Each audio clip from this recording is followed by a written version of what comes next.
is entitled Jesus Our Glory, and I'm going to actually introduce this with a story.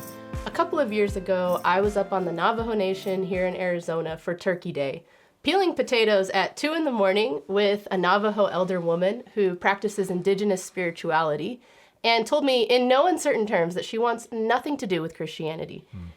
What she had to say about that was that she has relatives of various Christian traditions who would consider themselves religious, who try to tell her, hey, come to church with us.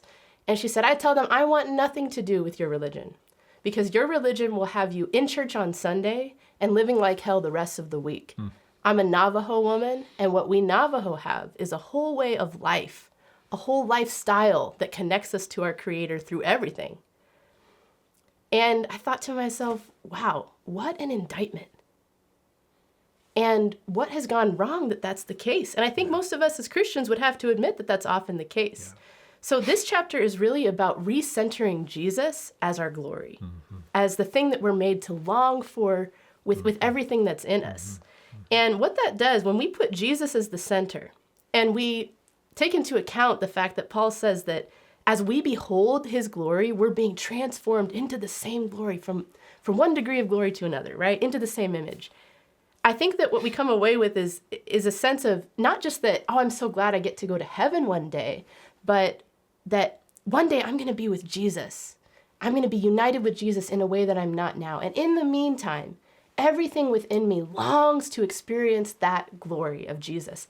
I just want to be closer to him. I want to become like him. And I want to invite other people, come and see, come and draw near. I want to get close to that.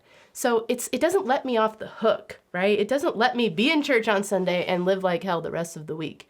It doesn't allow there to be any part of my life that Jesus is not touching. It restores a lifestyle. It takes us from, I think a lot of times we kind of look at Jesus as this like theological functionary almost, like God had a plan of salvation and he needed Jesus to accomplish this plan, so that's what he does. And we almost theologize him and abstract him.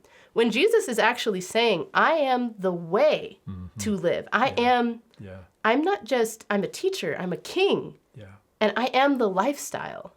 I am the way to be human. Yeah.